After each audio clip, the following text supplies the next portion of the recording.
Alors, ça y est les amis, on se retrouve pour une petite vidéo actualité du côté de Barça parce que les gars, il y a pas mal d'actualités mercato à présent du côté de Barça. Et dans cette petite vidéo, on va essayer ensemble de voir tout ça. On commence tout de suite par Hansi Flick en vue un nouveau défenseur central dans les derniers jours du mercato si c'est possible. Alors, selon Gérard Romero, un entraîneur comme Hansi Flick, il veut avoir un nouveau défenseur central dans les derniers jours du mercato si c'est possible. Faut bien dire en fait si c'est possible parce que les gars, à présent, pour recruter au Barça, c'est tout simplement une casquette chinoise. Mais les gars, je suis amplement d'accord avec un entraîneur comme Hansi Flick. Parce que depuis on fait dans le départ d'Inigo Martinez, s'il y a bien un secteur où on était tous unanimement pour dire que le Barça doit se renforcer, c'est le secteur défensif. Parce que les gars, quand on regarde en fait dans les performances de Ronald Araujo qui a perdu en fait dans le vrai niveau qu'il avait depuis environ fait dans 2 ans, Koubassi, lui aussi, il a perdu son vrai niveau. Mais à présent, les gars, avec cette défense que nous, on est en train en fait, de regarder là, on est tous d'accord pour dire que si c'est avec cette défense-là, le Barça serait même pas capable, les gars, d'aller se battre pour la Liga. Parce que la défense du Barça n'est pas rassurant du tout. Ronald Araujo, il n'est pas rassurant, il demande fait un pour Koubassi. Face à une équipe comme Maroc, les gars, une petite équipe en le Barça, ils ont fait beaucoup de difficultés en défense. Surtout avec Ronald Araujo. Face à une équipe comme Elche, la même chose. Est-ce que vous croyez que les gars, avec cette défense-là, le Barça sera capable d'aller se battre pour tous les trophées? Non, non, les gars, parce que Inigo Martinez, c'était lui en fait qui régularisait toute la défense. Alors, Inigo Martinez, c'était lui le patron de la défense du Barça, pas seulement le piège du hors-jeu. Toute la défense, les gars, était dirigée par un défenseur comme il a fait dans Inigo Martinez. Parce que Inigo Martinez, c'était un vrai leader, c'était un patron. Mais les gars, Inigo Martinez, il est parti. À présent, les gars, il reste en fait à Ronald Araujo, il reste en fait en Koubassi, puis Andreas Christensen. Bon, les gars, je ne sais pas pourquoi Hansi Flick, il a préféré Araujo au détriment d'un jeu comme Christensen. Parce que les gars, s'il y a bien fait un joueur qui est beaucoup plus complémentaire avec Koubassi à présent, c'est Christensen. Et il y a en fait dans Inaki Peña, parce que les gars, sur cette image, on voit Inaki Peña qui était en route pour aller signer à Elche. Et je trouve que les gars, c'est une excellente nouvelle pour le Barça et pour Inaki Peña lui-même. Parce que c'était compliqué pour Inaki Peña au Barça, parce que les gars, depuis en fait en janvier 2025, Inaki Peña, il n'a pas eu en fait du temps de jeu. Parce que c'est plutôt en fait un Cessny qui était titularisé par un entraîneur comme Hansi Flick. Il y a Wangassa qui est arrivé cet été. Wangassa, c'est lui le gardien numéro 1 du Barça à présent. Mais les gars, si Inaki Peña était resté au Barça, on est tous d'accord pour dire qu'il n'allait pas jouer du tout. Mais les gars, le Barça en fait l'a prolongé pour environ 3 saisons, je ne sais pas pourquoi. Mais les gars, on voit en fait Inaki Peña, il est en route pour aller signer à Elche. Je pense que les gars, c'est une excellente nouvelle pour Inaki Peña.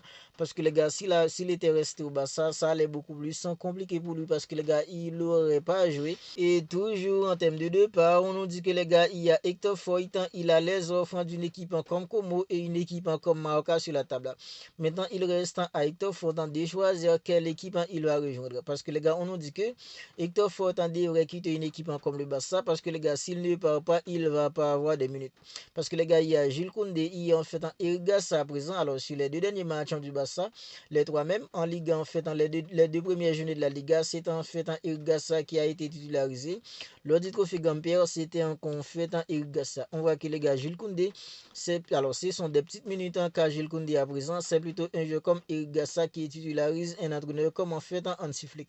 Tout ça pour vous dire que les gars, si un jeu comme Hector Foytan, il ne lui parle pas, ça va être plus compliqué pour lui.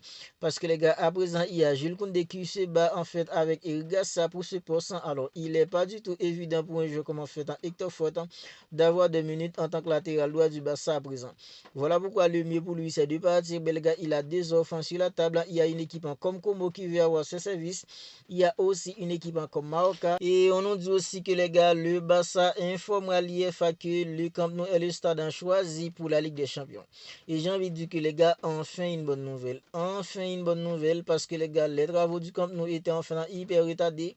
Tout ça fait que le Barça ne peut pas recevoir des matchs à domicile à présent parce que les gars, le monde du camp n'est pas disponible. Le Camp Nou, c'est pas encore prêt. Mais les gars, on nous dit que le Barça informera l'IFA que le Camp Nou est le stade choisi pour recevoir les matchs de la Ligue des Champions parce que les gars, le premier match du Barça sera à l'extérieur parce que le Barça lui-même avait demandé à l'IFA en fait pour qu'il puisse jouer le premier match de la Ligue des Champions à l'extérieur. Mais les gars, le deuxième match sera à domicile. Mais les gars, ce sera au Camp Nou. Le nouveau comme nous parce qu'on nous dit que le Barça a choisi où il va recevoir les matchs de la Ligue des Champions. Et les gars, c'est tout comme nous parce qu'on nous dit que le Barça a pris la décision d'informer l'UEFA que le Camp Nou est le stade en choisi en fait pour la Ligue des Champions et le championnat les gars sera à Montjuic. Et maintenant parlons en fait de Macassado parce qu'on nous dit que les gars, si Macassado veut partir, le club en lui laisserait partir pour environ fait 30 millions d'euros. 30 millions d'euros, c'est ce que réclamait une équipe comme le Barça pour le départ de Macassado. Franchement, les gars, je ne sais pas pourquoi le Barça insiste à vouloir vendre Macassado. Je ne sais pas pourquoi, les gars. Ok, il y en a ceux qui peuvent dire oui, économiquement parlant, le club en va mal. Si Macassado part, le club en fait aura 30 millions d'euros, ça va faire du bien. Ok, les gars, une saison qui sera tellement longue, les gars. Il y aura tellement de matchs tout au long de la saison. Ok, vendre Macassado, 30 millions d'euros entrant dans les caisses, c'est bien. Mais les gars, alors, si en fait, il y a un blessé. S'il y a un blessé, même si c'est pas ce qu'on souhaite, mais les gars, on ne sait pas comment la saison sera déroulée. On ne sait pas comment se déroulera la saison, les gars. Je ne sais pas pourquoi le Barça insiste à vouloir vendre Macassado. Mais les gars, en fait, moi, j'en suis persuadé que si Macassado reste, les gars, lui aussi, il apportera son pierre à l'édifice. Parce que les gars, la saison, il y aura tout au long de la saison, il y aura tout de même un moment où un joueur comme Macassado aura en fait dans son importance au cours de la saison. Mais les gars, on nous dit que le Barça serait prêt à vouloir laisser partir Macassado, les gars, en fait pour environ 30 millions d'euros. Si Macassado veut partir. Et toujours dans le cadre des départs, on a eu des informations qui faisaient quoi que Fermin Lopez allait quitter le Barça pour rejoindre Chelsea. Mais les gars, Fabrice Romano, il a démenti toutes les informations qui faisaient quoi que Fermin Lopez allait quitter le Barça pour rejoindre Chelsea.